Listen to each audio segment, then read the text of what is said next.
to be here today for Families Matter, St. Lucie Public Schools Parenting Guide. We are excited to be your hosts. My name is Rebecca Benton. I'm a life skills parent educator with Student Services. Hi again. I'm Deshawn Jackson, Family and Community Outreach Administrator on special assignment for St. Lucie Public Schools. The focus of our show today is to discuss how we can keep our bodies and our minds healthy.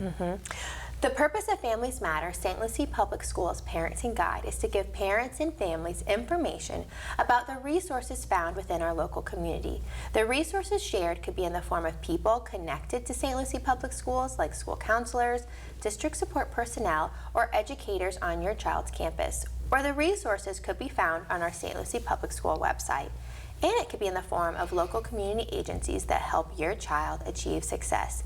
You play a pivotal role in the life of your child and children, and as always, our aim is to support you. Today, our purpose is to give you tools and resources to support your family with keeping healthy bodies and minds at home and school.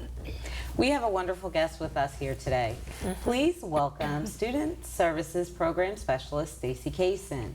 She has a wealth of knowledge, and we are so excited to have her. I've had the chance to work with Stacy for many years, and she has been the resident expert all throughout St. Lucie County. No pressure, Stacy. Stacy, can you share with us and with your audience your role and how you serve St. Lucie Public Schools? Sure, that was a very nice introduction. Thank you, John.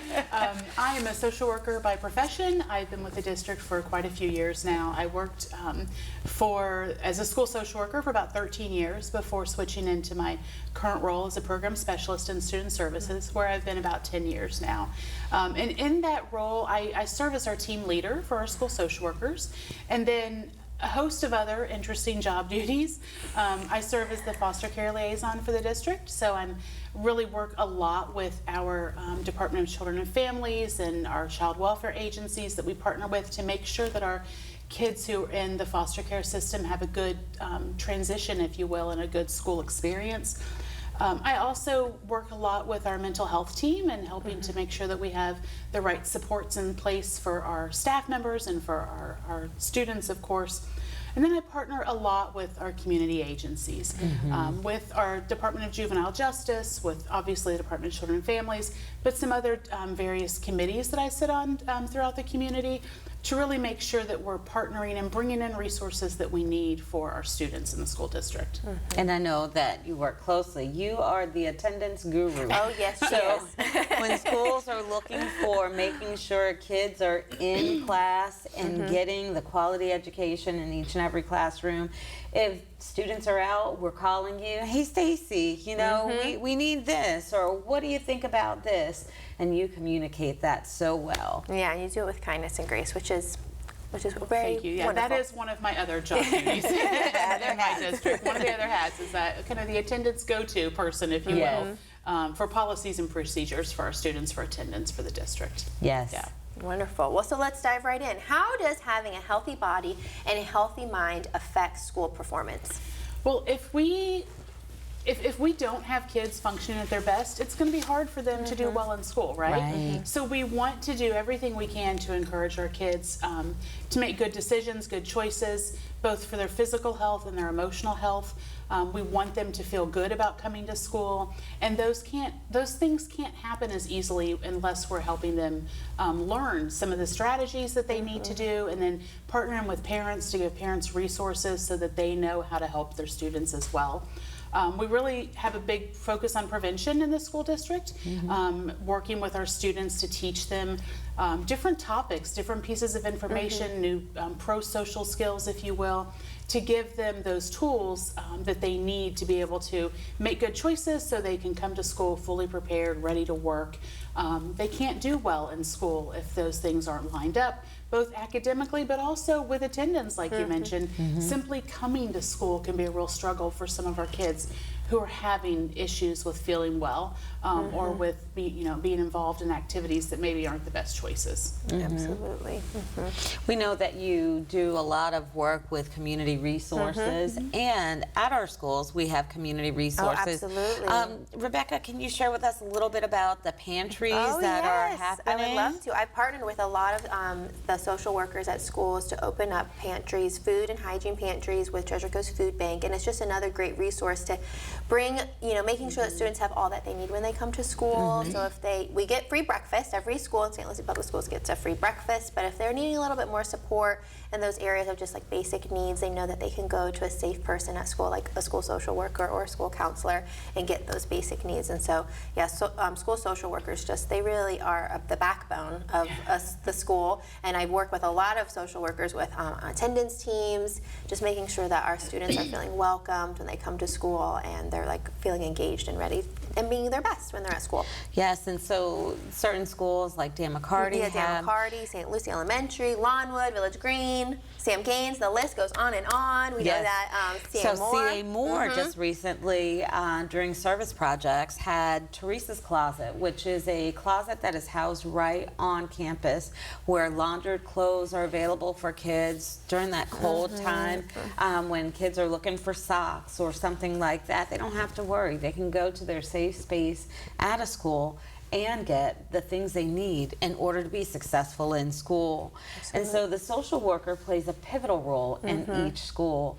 So Stacy, can you tell us a little bit more about the role of the school social worker? And on every campus in St. Lucie Public Schools, we are blessed and fortunate to have those individuals. Yeah, absolutely. They do. Our school social workers do a lot of what you just described, obviously, working with basic resources that families may need.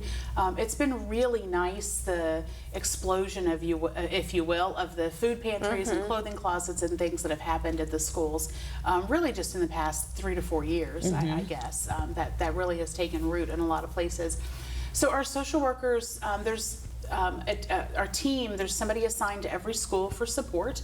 And they do things like that. They do basic grassroots, if you will, social work, reach out, trying to get connections for families, connect to a lot of they're very knowledgeable as individuals about our community resources and knowing which churches might offer financial assistance when a family is struggling, or knowing which community agency to connect with, where the food pantries are, things of that nature. But they also do things at school campus where maybe they're providing counseling to students, maybe they're working with the school-based problem-solving team when there are both academic or behavioral concerns for our students. They work with our school teams, our school psychologists, to assist with the evaluations for students when maybe we're looking at a special education need for a student. They do truancy interventions that we talked about before, working with the school team to really make sure that we're monitoring and connecting with families, to improve a student's attendance is really important.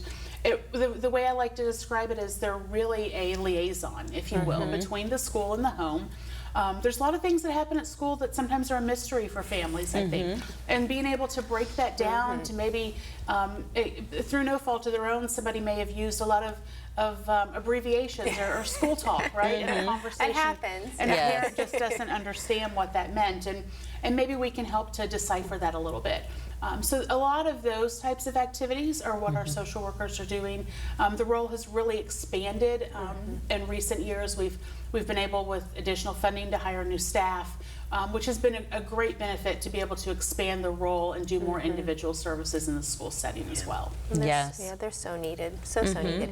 How do social workers support students who might be struggling with making those healthy choices? So some of the things that our social workers are uniquely suited to do is to provide individual or group counseling with our students. On an individual basis, that might be around topics, students who are struggling with anxiety or depression, or maybe just how to make friends and just general coping skills. And then in a group interaction, maybe they're meeting with a small group of students who are all dealing with a similar situation, like coping with the loss of a loved one, or maybe again the anxiety. Maybe they need to learn different coping skills, right? Those kinds of things, friendship making skills that I mentioned. really just being able to meet that need where they are in the school building. And the group setting is nice because then students can learn from their peers, right?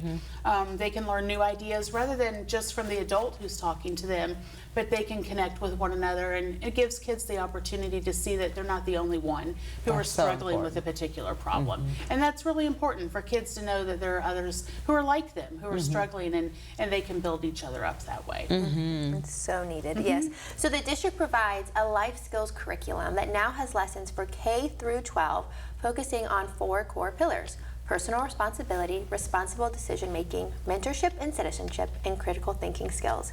If you want to know more about how to incorporate these life skills at home, you're in luck. We have a whole show focused on this, a whole yes. show. Be sure to check it out on WLX Horizon. So I know that as an educator and as a school leader, curriculum was so important to be able to educate our students, but also our families. Why are these curriculums so important?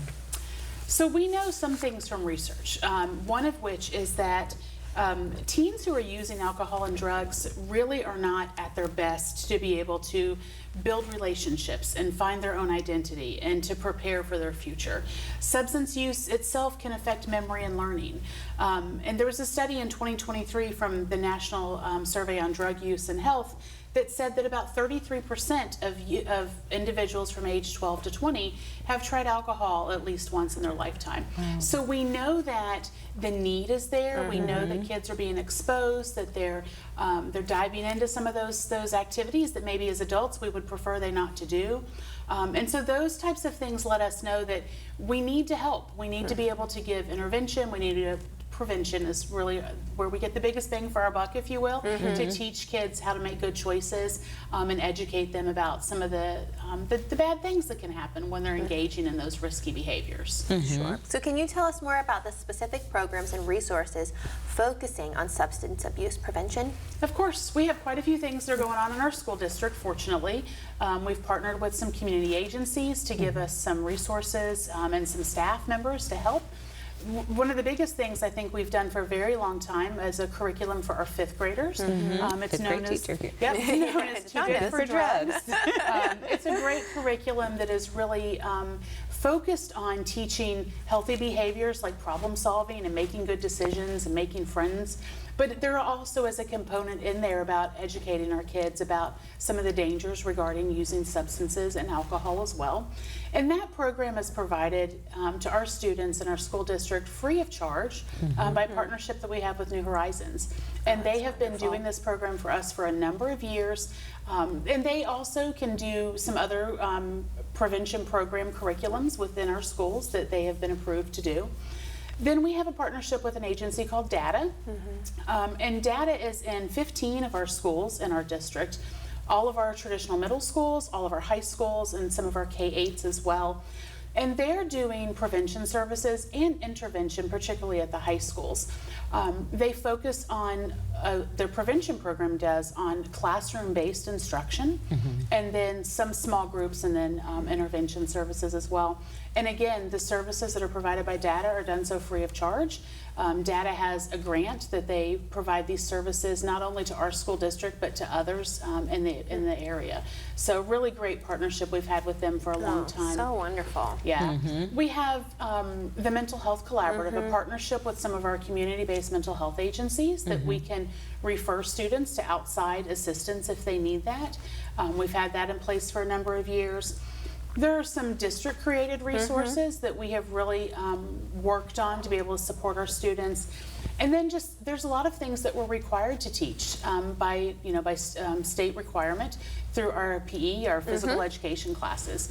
And all of those resources and the specialty programs that we're doing are done with either parental notification or parental consent, so that we're making sure that we're notifying our families when we're talking about more specific topics. All the work that our social workers might do one-on-one or in small group setting is done with parental consent to do those things. Which is great. We're doing our best to connect to resources to bring in supports so that we have support from our community partners to help our kids. Yeah, and I love that parent opt-in and opt-out piece. I know that as a mom, I wanted to be able to know what my guys were learning about, and also It gave me resources to be able to Absolutely. have those Right. conversations that might be, those crucial conversations that might be challenging to have, but it's so important to have. So the curriculum that you mentioned and the partnerships with each of those community organizations are wonderful to keep expanding and to keep our community involved, aware, and engaged.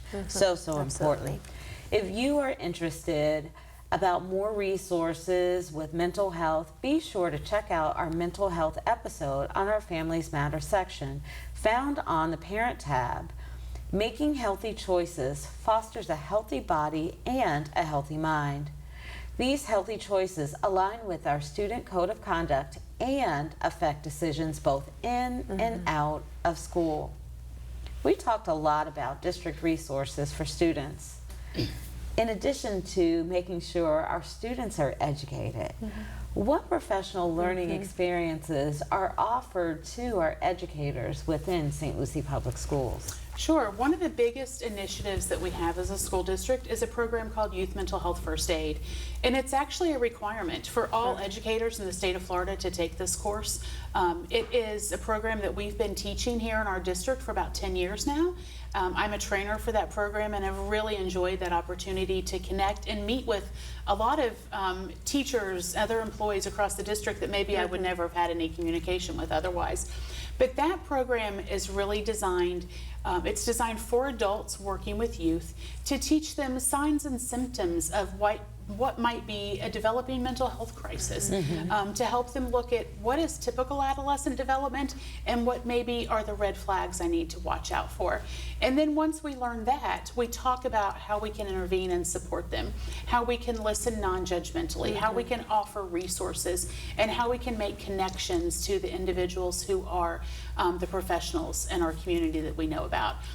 So that's been a really great support for our staff members. We have specialty trainings that we offer for our social workers, our school counselors, that are more specific mental health, substance abuse topics. But this one is a great one because it really is designed for all of our employees who who interact with kids on a daily basis. Absolutely. And I love that it's not just designed or geared toward teachers. Right. You know, you have many trusted adults that are on our campuses. It might be the cafeteria The attendance crew. clerk, the It front might be desk. the custodial Receptionist, worker, yeah. receptionist, whoever.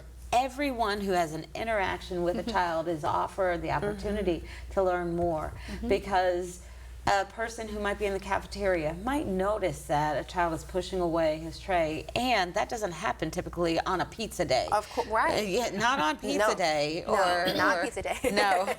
So it's important that we know the signs and the symptoms, and we know how to support, and that's so critical. And that students know that everyone on campus is a safe person that they can go to with any types of needs that they might have. Yes, they have that ace in the pocket for themselves Absolutely. to be able to share what might be going on. That's a little different. So what tips do you have for parents when it comes to substance abuse prevention? So really everything starts with communication. Making sure that we have those open lines with our kids, talking with them, making sure that they know what our expectations are so that we're setting them up for success, right? We're giving them the tools to go out into the world because we've given them that first step of knowing what we expect. And then teaching that concept of having a healthy body and a healthy mind, that what we put into our body matters, and that we really have to be mindful of that, whether it's something we shouldn't, like something that would constitute substance abuse, but also just good food, healthy food choices, right? Healthy thoughts. And healthy thoughts, things that people that we're surrounding ourselves with can, lead us to make not great decisions because they're not good influences on us. So those things are really important, that communication piece. Also, teaching our kids how to cope and teaching them some coping strategies. Kids don't just learn that, on their own. Not on the fly. We wish they did. The same way they don't learn to add or subtract on the fly, they don't learn how to cope with the difficult things that come along. So we need to teach that to them. We need to be explicit about that. We need to share that information with them. let them know that it's okay when mistakes are made, and we can learn from it and what we can do to move forward and make better choices the next time. Absolutely. We've talked about those coping strategies all the time on the show, and communication, and it's so important that we as parents and caregivers are the models of that, because again, they don't learn it, but they learn it through watching us. So when they are not with us, we want them to use those coping strategies. So taking a deep breath, counting to 5, going outside and taking a walk, all of those are great examples of things to do as parents that our children can go and do when they're like, oh, at school I'm feeling frustrated. I know Mom, she counts to 5, let me do that. So it's just because they're always watching. They're always watching, for but sure. they're also always listening. And communication is so key. We talk a lot about how important it is to communicate with one another. So when we talk about that communication on Families Matter, we think about conversation starters. How to get started. So how do you start as a parent to open that line of communication up with your kid who might be frustrated or might not know how to deal with a situation? What would you suggest as some conversation starters? So one of the first things I think is really simple to do is look for the natural opportunities where that conversation doesn't seem forced. And by a natural opportunity, I mean you're watching the news and there's a topic that comes up about something related to the matter that you want to discuss with your child. Use that as a stepping stone to go into that conversation. Watching a movie and seeing what's going on, and watching that and discussing that with your child, it just gives you a place to say, hey, what do you think about that? Or wow, that's kind of scary. Are your friends doing those things? It gives you just an easy way, to sort of ease into that, if you will. I always like to tell parents, don't be shy. I know it's a sensitive topic, and maybe you're nervous about it. But in all actuality, your child's probably more nervous about the topic than you are, because maybe they want to approach you, but they just don't know how. So if they know that you're open to those conversations, that's going to be a big step in the right direction. And being honest and direct, like not beating around the bush, is really important to just make sure that they know what your expectations are. And also remember that it's just never too early to start those conversations. Modeling good behaviors, from when kids are little and we don't want them to touch the hot stove. We want that to be the same thing when we talk about our expectations as parents for drug and alcohol abuse and staying away from those items. And, because any use by young people is not good. It's going to interfere with brain development. It's going to interfere with growth. So we need to be able to teach those skills to them, and our expectations being clear is really important to do. Of course, wonderful. So if you have concerns about your students in regard to substance abuse prevention, you can talk to your child's school counselor or school social worker and reach out to family and friends or medical professionals. Now, those are all great resources to go to. Do you have any other resources for us if families are worried about their child? Yeah, of course. We have a few, so obviously school staff, right? We've got a lot of people on our school campuses that you can reach out to. There are some national organizations, like there's a website called drugfree.org that has a wealth of resources for parents in particular. So something if you just want some information to educate yourself, maybe finding out, is this what I'm looking at? Is maybe what's happening? That's a good place to start. We have a local resource, a local community group called Drug Free St. Lucie that I'm a member of, that really is a group of individuals who are working on promoting healthy choices by kids, making sure that they're choosing to stay substance free. They have a program, an activity that they call Friday Night Done Right, where they have different activities throughout Friday the Night year. Lights. Right. Friday It is. They have great resources, activities. They'll have movie nights and other things of that nature, where they're really just trying to create pro-social opportunities for our youth. And then, of course, 211 is always a great resource when you're struggling, when you don't know where to turn to. You can pick them up and, you can ask them anything from, I need a counselor, to I need help paying my utility bill. 211 is going to have a resource for you. So those are always great resources to turn to. Absolutely. Well, thank you so much for everything that you've shared today. It's been such a joy having you. And families, we have gone over a ton in today's show. We hope you feel more prepared to keep a healthy mind and healthy body. And if you find yourself in need of more support, please reach out. Our aim is to be the guide on the side for the many resources found within our schools and our community. Once again, Rebecca, we've done it. Yep. We have Great had show. a great show. We want to say a very special thank you to Thank our you so resident much. expert, Ms. Thank Stacy you. Kaysen. And if you have missed any of our shows, please tune in to WLX Horizon to watch it, catch up, and feel connected. Check out St. Lucie Public Schools' social media outlets for our next show. Next month, we are dedicating our show to math. Math. And it is going to be great. It's getting my math on. I know. I'm Once excited. again. Now remember, All families matter in St. Lucie Public Schools.